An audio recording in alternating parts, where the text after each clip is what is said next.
सहस्त्र जन्म के जो अर्जित पाप हैं, संचित पाप हैं, वो भी नष्ट हो जाते हैं। तो कई लोगों को लगता है कि ये तो बड़ा सरल मामला हो गया, तो इतना सरल है तो हम नाम तो कोई ना कोई किसी न किसी रूप में ले ही लेता है, तो इसका मतलब तो कोई पापी बचा ही नहीं। तो बताया है कि राम राम सब कोई कहे, दशरथ कहे न कोई, तो एक बार दशरथ कहे कोटि जन्म फल होए। ये दोहा बहुत प्रचलित है। तो इसका अर्थ क्या है कि राम राम सब लोग कहते हैं, दशरथ कोई नहीं कहता है। एक बार दशरथ कह दे तो कोटि जन्म का फल हो जाए। एक बार दशरथ कह देने से कैसे कोटि जन्म का फल हो जाएगा, ये बड़ा सवाल है। लेकिन यहाँ दशरथ नहीं है, यहाँ है कि राम राम सब कोई कहे, दश ऋत कहे न कोई। ऋत, ऋत माने होता है बिना। दश ऋत कहे न कोई, 10 के बिना कोई नहीं कहता है, 10 के साथ कहता है। 10 चीजों को छोड़ करके राम नाम बोलना है। तो 10 ऋत कहे न कोई, एक बार 10 ऋत कहे कोटि जन्म फल होए। वो 10 क्या है? का 10 नामापराध है। नाम के अपराध 10 हैं।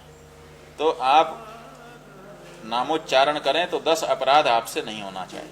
अगर 10 अपराध के बिना आप नामोच्चारण करते हैं तो उसका फल प्रकट हो जाएगा। वो क्या है? का सन्निंदा सतीनाम वैभव कथा, श्री शेषयोर्भेदधीहि, अश्रद्धा श्रुतिशास्त्र देशिक गिराम नाम निर्थवाद भ्रमः, नामास्तीति निषिद्ध वृत्ति भीतत्यागौ च धर्मांतरैः, साम्यम नाम जपे शिवस्य च हरेर् नामापराधा 10 नाम अपराध। कौन कौन से? का सन्निंदा, पहला अपराध है कि सत्पुरुषों की निंदा। जो सत की निंदा करता है, सत माने परमात्मा भी आ गया, जो देव निंदक है, जो गुरु निंदक है, जो पूजनीयों का निंदक है, तो निंदक जो है ये नाम अपराध है। नाम लेने वाले को निंदा नहीं करनी चाहिए। अगर वो निंदक है तो उसको नाम फल मिलने वाला नहीं। असति नाम वैभव कथा, और जो असज्जन है, सज्जन नहीं है, उनको नाम का महात्म्य सुनाए, ये भी नामापराध है। नाम का जो महात्म्य है उसको सज्जनों के सामने ही प्रकट करना चाहिए। असज्जनों के सामने नाम के महात्म्य को प्रकट करना नाम का अपराध है। अधिकारी के सामने ही बोलना चाहिए, अनधिकारी के सामने नाम का महात्म्य कहना ये नामापराध है, ये भी नहीं होना चाहिए। श्री शेषयोर भेदधीहि, श्रीश और ईश। श्रीश माने श्री के ईश कौन? विष्णु। श्री माने लक्ष्मी, श्रीश माने लक्ष्मी के पति भगवान विष्णु, और ईश माने शंकर जी। तो श्री शेषयोर भेदधीहि, जिसकी बुद्धि श्रीश और ईश में भेद देखती है वो भी नामापराधी है। इसलिए जो शिव और विष्णु को एक मानता है वो उसको नाम का फल मिलेगा, और जो भेद बुद्धि रखता है उसको नहीं। इसलिए श्री शेषयोर भेदधीहि। अश्रद्धा श्रुति, जिसको श्रुति पे श्रद्धा नहीं है, वेदों पे श्रद्धा नहीं है, उसको नाम का फल मिलेगा? नहीं मिलेगा। क्यों? क्योंकि वो नामापराध है। ये नाम कहाँ से आए? ये तो वहीं से आए, जहाँ से आए वहीं उसी की निंदा कर रहे हो और नाम का फल भी लेना चाहते हो। दोनों हो सकता है क्या? आप किसी को पीटें भी और उसकी कृपा भी प्राप्त कर लें, किसी की आलोचना भी करें और उसकी प्रसन्नता भी प्राप्त कर लें, दोनों हो सकता है। तो श्रुति, अश्रद्धा श्रुति, श्रुति में जिसकी अश्रद्धा है वो नामापराधी है, उसको नाम का फल नहीं मिलेगा। शास्त्र, अश्रद्धा शास्त्रों में जिसकी श्रद्धा नहीं है। शास्त्र माने शिष्यते उपदिश्यते हितम इति शास्त्र, जो हमारे हितोपदेश के लिए, हमारे लिए हित की बातें बताने वाले शास्त्र हैं, ग्रंथ हैं, उन्हीं को शास्त्र कहा जाता है। तो उन ग्रंथों में जिसकी श्रद्धा नहीं है वो भी नामापराधी है, क्योंकि कितने शास्त्र आ गए, पुराण आ गए, स्मृतियाँ आ गई, अन्य ग्रंथ भी आ गए, ये सब हमारे हित कहने वाले ग्रंथ हैं। इन ग्रंथों में जिसकी श्रद्धा नहीं है पुराणों में जिनकी श्रद्धा नहीं है, स्मृतियों में जिनकी श्रद्धा नहीं है, यही नाम का महात्म्य बताते हैं और इन्हीं में श्रद्धा नहीं है और नाम का फल चाहते हैं, तो नहीं होगा। अश्रद्धा श्रुति, श्रुति में अश्रद्धा नहीं चलेगी, शास्त्र में अश्रद्धा नहीं। अश्रद्धा श्रुति शास्त्र देशिक गिराम, श्रुति शास्त्र और देशिक गिरा। देशिक माने उपदेशक, जो आपका गुरु है। गुरु के वाक्यों में भी जिसको श्रद्धा नहीं है उसको भी नाम का फल नहीं मिलने वाला है। कितने हो गए?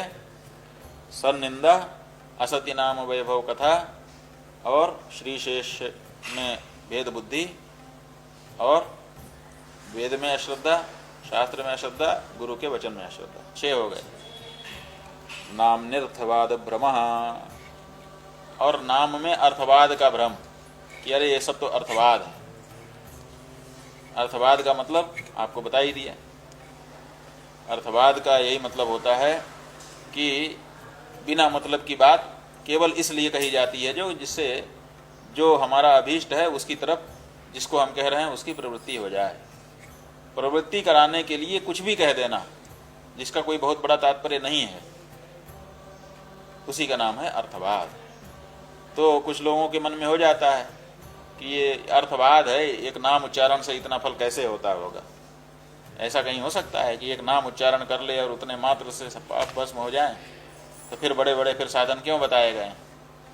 अगर ऐसा होता तो फिर बड़े बड़े साधनों की कोई ज़रूरत नहीं थी। लेकिन बड़े बड़े साधनों से भी होता है, नहीं होता ऐसा नहीं है, और इससे भी होता है। दवाइयाँ हैं बाजार में, कुछ लोगों को साग पात से भी ठीक हो जाते हैं, कुछ लोग घर में काढ़ा बना करके पी लेते हैं, उससे भी ठीक हो जाते हैं। और कुछ लोग होम्योपैथी करते हैं, कुछ लोग एलोपैथी करते हैं, कुछ लोग आयुर्वेद करते हैं। आयुर्वेद वालों में भी कुछ लोगों को जड़ी बूटी से काम बन जाता है, कुछ लोगों को रस भस्म चाहिए, कुछ लोगों को 50 रुपया फीस लेने वाले डॉक्टर से काम चल जाता है। और कुछ लोग कहते हैं अरे ये तो कोई डॉक्टर है, तो 50 ही रुपया इसकी फीस है। 500 रुपया से ज़्यादा, 1000 रुपया किसी की फीस हो, 2000 हो, लाइन लगे 15 दिन बाद, तब उसके पास जाने में उनको लगता है कि हाँ अब हम कुछ आए, ये सही डॉक्टर है। तो सबके लिए व्यवस्था बताई गई। जिसके पास साधन है वो बड़े यज्ञ करेगा, लेकिन जिसके पास साधन नहीं है क्या वो वंचित रह जाएगा? हमारे शास्त्रों की जो दृष्टि है वो ये है कि फल में भेद नहीं होना चाहिए, फल सबको मिलना चाहिए। तो फल सबको कैसे मिलेगा? जब यज्ञ से फल मिलना है तो यज्ञ तो सब नहीं कर सकेंगे, क्योंकि सबके पास उतने पैसा नहीं है, उतना धन होना चाहिए। तो उतना धन सबके पास है नहीं, तो सब लोग यज्ञ कैसे करेंगे? यज्ञ करके यज्ञ का जो फल है उसको प्राप्त करेंगे। तो जो जिनके पास संसाधन नहीं है उनके लिए यह बताया गया है कि वो नाम उच्चारण करने मात्र से, नाम स्मरण भेषजा नश्यन्ति सकला रोगा सत्यम सत्यम वदाम्यहम्, नाम स्मरण मात्र से उनका काम हो जाएगा। तो कुछ लोगों के मन में आ जाता है कि ये अर्थवाद है, ये तो ऐसे ही प्रवृत्ति कराने के लिए कहा जा रहा है कि बड़ा फल है, बड़ा फल है। रोचनार्था फलश्रुति ही, फलश्रुति जो बताई जाती है वो रोचना के लिए, ताकि आदमी का मन लग जाए कि भाई आप बैसाख मास शुरू हो गया, माता कहती है बेटे से, बेटा अगर सूर्योदय के पहले नहा लेगा तो तुझे बड़ी सुंदर दुल्हन मिलेगी। अब वैशाख मास में उठ करके सवेरे नहा लेने से सुंदर दुल्हन का क्या लेना देना, लेकिन वो कहती है और लड़का भी उसी आशा में उठ करके नहा धो करके तैयार हो जाता है ना। तो ये जो प्रवृत्ति कराने के लिए कही गई बातें हैं, इन्हीं को अर्थवाद कहा जाता है।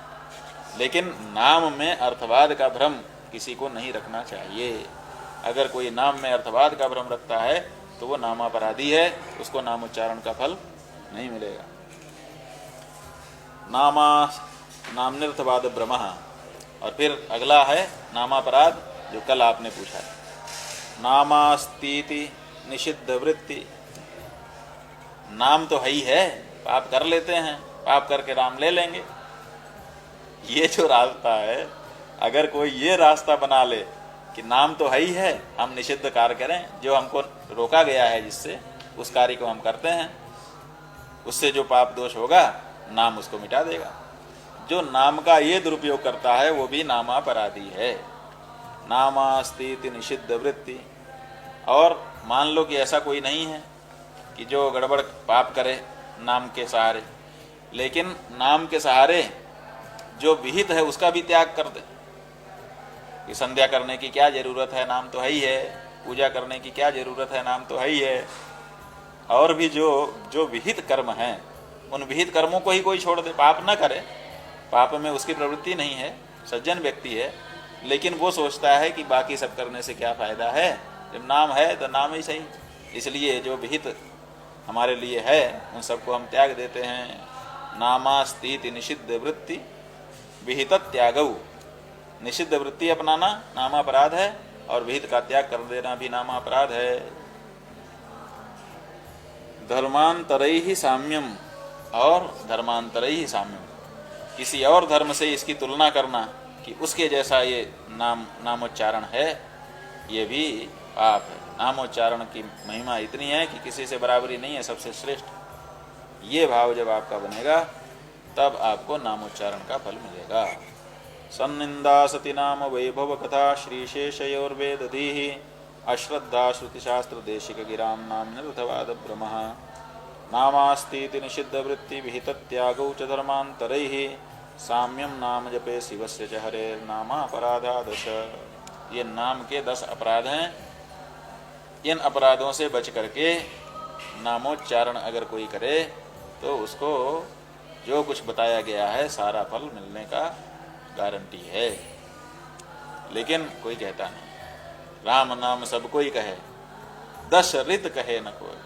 ये 10 को छोड़ करके कहना है, नहीं, 10 को छोड़